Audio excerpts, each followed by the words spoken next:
So ang dala natin mga kabiyahe ay kanin.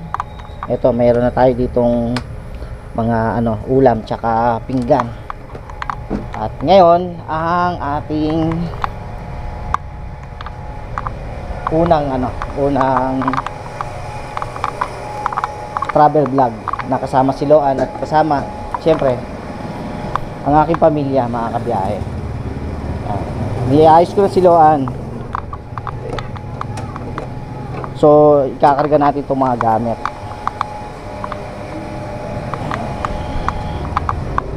Para kain natin. At ito ating tubig. Siyempre hindi pwedeng wala tayong tubig. Okay.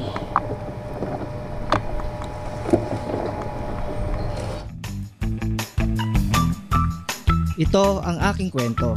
Makakapanood kayo ng masasaya, nagluluto, namamalengke, naggagala, nagro-road trip kung saan-saan. At ang pangarap ko, mabigyang saya ang aking pamilya at ang aking mga manonood. Kaya tara na mga kabiyahe. Alright, so yun mga kabiyahe at mga kasowerd, panibagong araw at panibagong vlog na naman tayo. So ngayon ay bali ang natin, ito yung kauna-unahan nating travel vlog na kasama sila Mami at ang aking mga anak. At syempre ang gamit natin ngayon ay si Loan mga kabiyahe. May ayos ko na nga yung mga gamit na dala namin. At ang plano kasi namin ay parang camping ang dating, pero doon lang kami kakain ng ng tanghalian sa Kaliraya mga kabiyahe. Bali, nagdala kami ng ulam, kanin, syempre tubig, at kasama ko ang mga anak ko, si Mami si, tsaka ang aking pamangkin na si Yuni mga kabiyahe. So samahan nyo kami sa aming biyahe ngayon. Alright, so yun mga kabiyahe. At ngayon ay ang unang-unang biyahe ko na kasama sila Mami sa aking adventure. Sana all. At hindi lang naman si Mami ang kasama ko. Kasama ko rin ang dalawang anak ko, yung girlfriend niya, tsaka si Yuni, yung aking pamangkin. So ito yung unang-unang na kasama sila mga kabiyahe. At ngayon ay ang plano namin na doon kumain ng tanghalian, ng lunch sa Kaliraya nga, kung saan ako ay nag-vlog nung nakaraan. At nakita nyo naman na merong isang spot doon na may mga kubo na pwedeng mag-picnic. Yan, kaya sabi ko nga, pagka nagkaroon ako ng bakante, ay isasama ko sila Mami, at para naman ma-enjoy naman din nila yung lamig ng Kaliraya mga kabiyahe. So samahan nyo kami ngayon at pumunta tayo ng Kaliraya para naman may pasyal ko sila. Tara, biyahe tayo. 1 hour later. Alright, so yun mga kabiyahe at mga kasowerd, at nandito na nga kami sa Kaliraya. At kadarating lang namin. At maya-maya na siguro kami kakain. Gawa nga ng gusto ko muna kayong ipasyal dito sa Kaliraya nga. Ang mga kasama ko, naunahan ako. Nandun na sila. Sila Mami. Ayan. So samahan nyo ako mga kabiyahe. Ganto kaganda rito sa Kaliraya. Wow, talaga. Yan oh. Oh. Ang oh, hindi tayo pwede doon. Oh, may harang eh oh. Ayun, ang ganda oh. Ayun oh, kung matatandaan nyo, doon tayo galing nung last week. Doon sa sa Kaliraya Resort. Ba? Siyempre kasama ko pa rin sila Yuni, mga anak ko, si Mami. Yan. Wala. Susinang.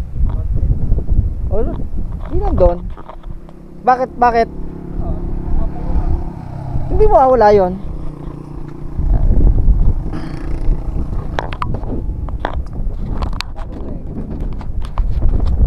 Ang lakas pa rin ng hangin mga kabiyahe. Tapos yun nga, maambon pa rin. Pero mainit. Mainit naman siya. Papicture muna tayo anak.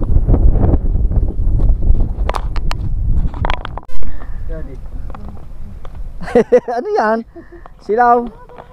Ayun. Hanap lang kami ng ng spot para doon kami kakain ng tanghalian. At ang oras natin ay 1:00 na. Hindi pa kami kumakain ng tanghalian, mga kabiyahe. So, lang muna kami dito, nag-picture taking lang muna kami dito nila Mami. At yun nga. Hanap lang kami ng spot. Kasi doon sa nadaanan namin may mga kubo. So, titingnan namin kung pwede kaming kung pwede kaming doon na lang magstay. So tara.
A few moments later.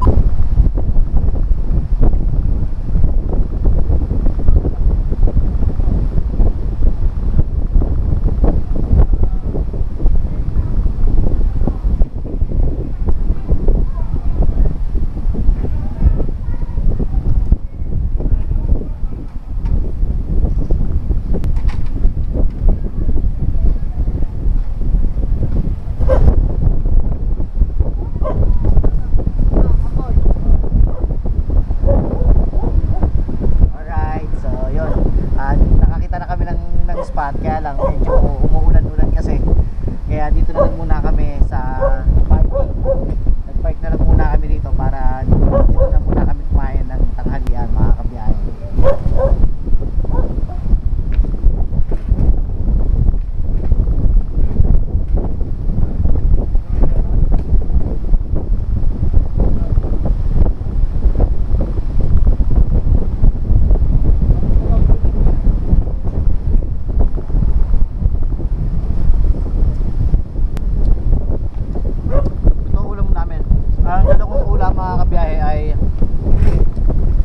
Wings, tsaka tinolang manok din, tsaka yung macaroni salad. So samahan nyo kami kumain. Tara, kain tayo. 1 hour later.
Grabe, ang ganda mga kabiyahe.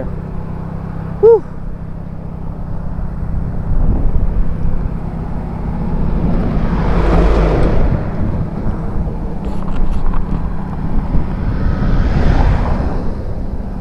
Ano sila Mami? Nandun pa. Gawa nga ng yon mga kabiyahe at mga kasoward. At Katatapos nga lang namin kumain. At yun nga, doon na lang muna kami kumain sa tabi. Sa tabi nung nung isang resort sa parking area, kasi gawa nga ng meron namang mga kubo-kubo. Kaya lang dahil nga sa nag-uulan ay putik, ay hindi kakayanin ng kotse ni Loan, kaya minabuti ko na doon na lang muna kami mag-stay doon sa parking nung isang resort. At pinayagan naman kami nung may-ari nung resort na doon na lang muna kami mag-park, at wala naman silang ibang customer na doon nakaparada, kasi meron pa silang paradahan doon sa baba. Kaya yon, doon na lang kami nagkainan mga kabiyahe. At yun nga, ito yung unang adventure namin na kasama ang pamilya ko mga kabiyahe. Oh my God! Wow! At syempre, dahil nga nandun sila, ay dito lang muna tayo. Magmuni-muni lang muna tayo rito, dahil nga gusto muna nating ma-relax. Yun.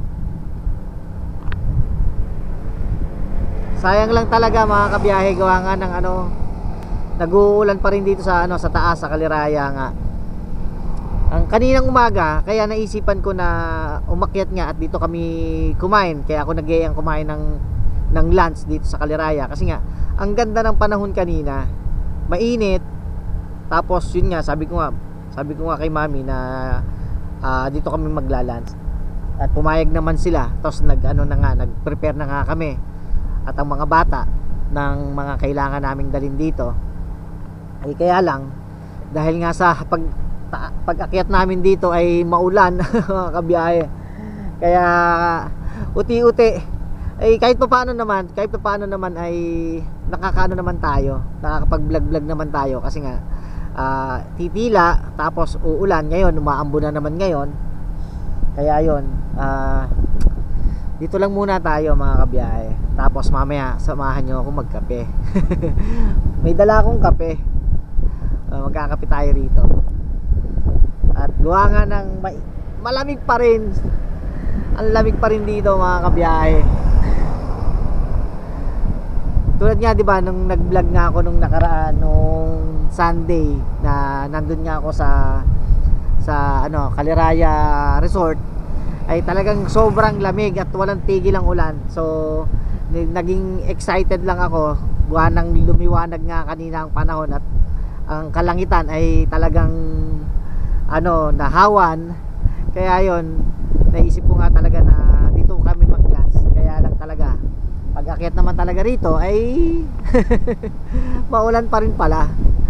Pero sa ganun pa man ay kahit pa paano, masaya naman ang aking pamilya sa nakasama ko sila, at nagkasama-sama kami para mag-bonding at kumain ng tanghalian dito mga kabiyahe. Hindi sila bumababa kasi nga umaambon pa. So ayun, dahil sa lamig nga ay nagdala na nga ako ng thermos. Tsaka syempre hindi pwedeng mawala ang ating kape. Nice. Pwedeng mawala yan. So samahan nyo kami mga kabiyahe, tayo ay magkape. Hindi nga lang talaga ako nakapagdala ng lamesa, para nga sana maganda yung setup natin sa Oo. Tara. Samahan nyo kaming magkape. Tara. Right.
tayo mga kabiyahe. Samahan niyo ako magkape.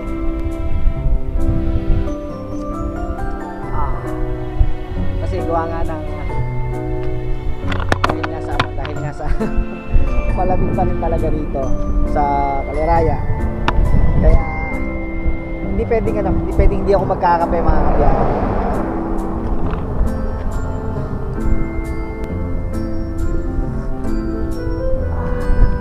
Ganda rito, ganda.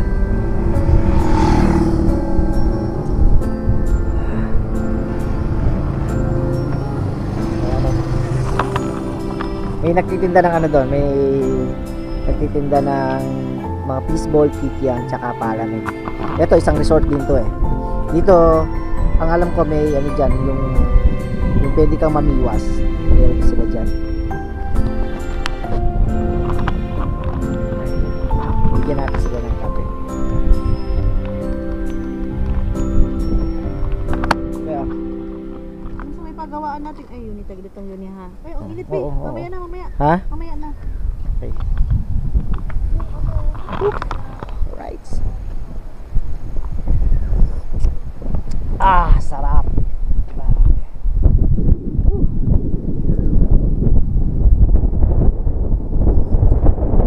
Yung nandito ka sa ganitong lugar, habang nagkakape ka, ay marami kang maiisip at napakasarap sa pakiramdam na yung simoy ng hangin, yung sariwang hangin, gandang tanawin dito mga kabiyahe. Tulad ng nakikita nyo ay talagang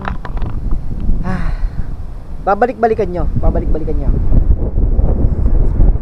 at hindi kayo magsasawa na balikan tong Caliraya Lake mga kabiyahe. Nga lang talaga na yung panahon ngayon ay hindi ganun kaganda kasi gawa nga ng may time na umuulan, titila, tapos aambon. Yun.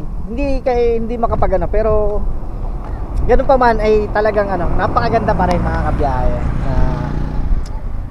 na nandito ka. Nandito ako na pinapasyal ko kayo rito mga kabiyahe. At habang nagkakape rito sa Caliraya ay talagang wala akong masabi kundi napakaganda, napakaliwalas ng mga kabiyahe. Tara, tayo magkape.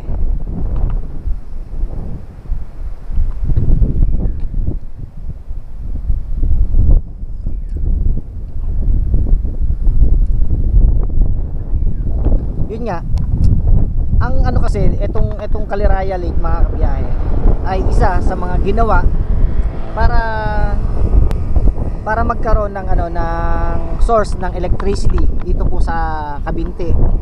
At naglagay po sila, ito po yon.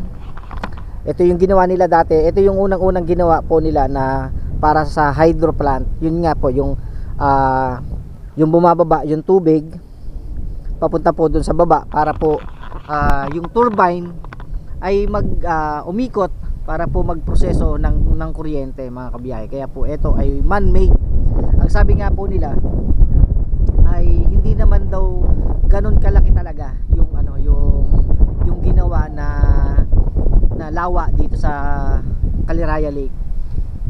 Sa pagdating ng pagdaan ng panahon dahil nga sa bagyo, sa mga pag-ulan ay napuno na lang ng tubig ito nga pong Caliraya, at kaya po lumaki at lumawak yung kabuuan po nitong lake. Kaya yung sinasabi nila dati ng man-made ay yun po ay kakapiraso lang at kaka-counting lugar lang dito po sa Caliraya na ginawa nila para nga po magkaroon ng source ng power.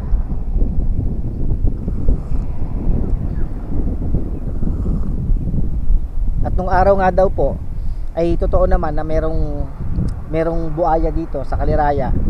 Kung tawagin siya ay si Putol. At napatunayan ko naman nung may na-interview nga ako rito na isang lokal na totoo na nagkaroon nga daw ng buaya rito sa Caliraya. At yun naman daw po ay nahuli na, at yun po ay kumbaga sa Siguro patay na ngayon dahil nga sa sobrang tagal na mga kabiyahe. Pero ngayon wala namang ibang nababalita na nagkaroon ulit ng buaya rito at nakita or nahuli na buaya. Wala na pong nakikita pong buaya.